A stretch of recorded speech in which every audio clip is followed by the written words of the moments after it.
Hai semua, Shalom. Bertemu semula dalam rancangan kami iaitu Rhapsody Reality bersama TNI Malaysia. Jomlah kita sama-sama memulakan hari kita yang indah ini dengan mendengar firman Tuhan. Haleluya. Pada hari ini 19 Januari, tajuk firman Tuhan yang Pastor Chris ingin kongsikan kepada kita adalah firman yang beriman di mulutmu. Haleluya. Saudara-saudari semua, marilah kita sama-sama merujuk ayat pembukaan kita dari Alkitab Roma 10 ayat 8 yang berkata, "Tetapi apakah katanya? Firman itu sangat dekat padamu, yaitu di dalam mulutmu dan di dalam hatimu. Itulah firman iman yang kami beritakan." Haleluya. Firman Tuhan yang ada di mulut kamu, itulah yang membawa kemenangan. Amin. 2 Korintus 4 ayat 13 mengatakan, "Namun, kerana kami memiliki roh iman yang sama, seperti yang tertulis, aku percaya, sebab itu aku berkata-kata. Maka kami juga percaya, dan sebab itu kami juga berkata-kata." Kamu adalah seorang pemenang dalam Kristus Yesus dan kamu mengekalkan kemenangan itu dengan kata-kata kamu yang penuh beriman. Amin.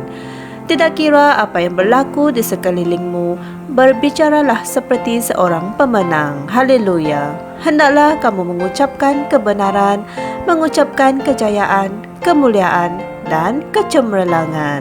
Puji Tuhan. Para pemenang tidak mengucapkan ketakutan, kekurangan, atau kelemahan. Mereka mengucapkan kebijaksanaan Allah. Amin. Walaupun demikian, kami memberitakan hikmat di kalangan mereka yang telah matang, namun bukan hikmat dari dunia ini. Tetapi yang kami beritakan ialah hikmat Allah yang dirahsiakan. Haleluya. Dalam 1 Korintus 2 ayat 6 hingga 7.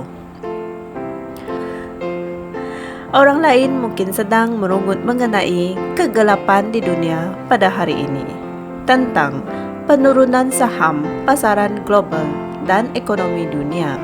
Namun, tidak ada satu pun daripada perkara-perkara ini yang boleh membuat kamu menjadi goyah kerana kamu bukan dari dunia ini.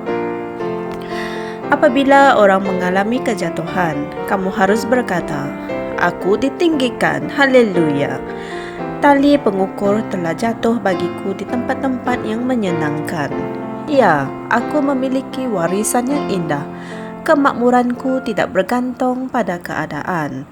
Begitulah cara para pemenang bercakap. Mereka bertindak balas terhadap keadaan dan situasi dengan firman. Mereka membicarakan apa yang Tuhan telah katakan. Amin.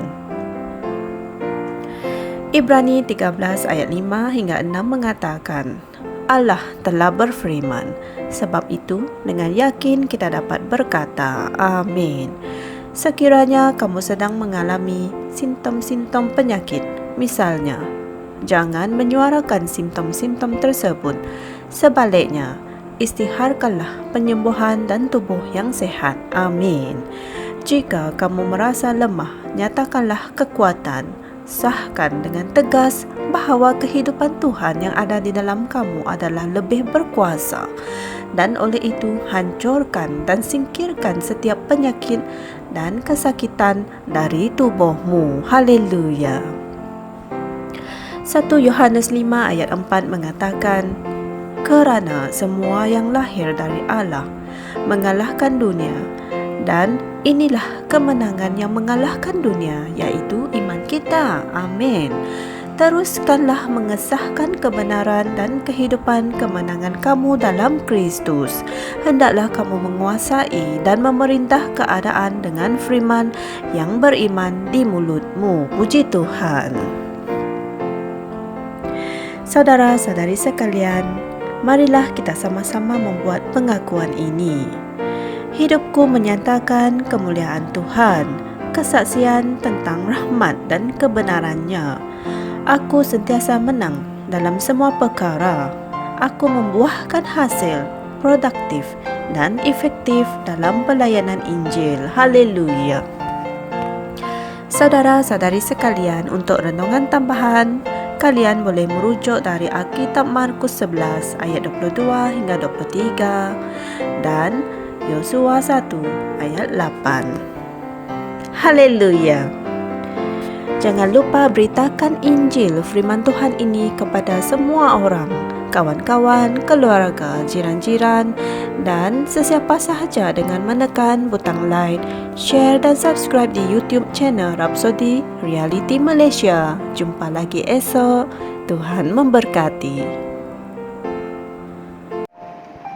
Kami percaya saudara-saudari semua telah diberkati dengan perkongsian firman dari Rhapsody Reality.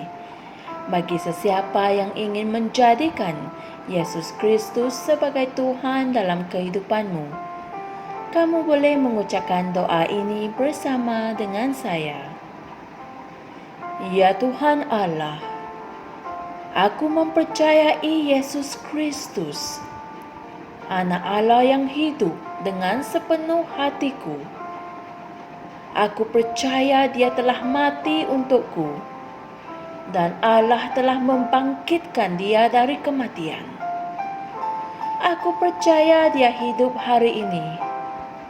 Aku mengaku dengan mulutku bahawa Yesus Kristus adalah Tuhan dalam hidupku mulai dari hari ini. Melalui Dia dan di dalam nama-Nya, aku mempunyai kehidupan yang kekal. Aku telah dilahirkan semula. Terima kasih Allah kerana menyelamatkan jiwaku. Aku sekarang adalah anak Allah. Haleluya. Tahniah, sekarang kamu telah menjadi anak Allah. Untuk apa-apa sebarang pertanyaan atau untuk mendapatkan lebih banyak maklumat mengenai bagaimana untuk bertumbuh sebagai seorang Kristian, anda semua boleh hantar mesej di akaun Facebook kami atau email kami di tni.msia@gmail.com. Sekali lagi, tni.msia@gmail.com. Tuhan berkati anda semua.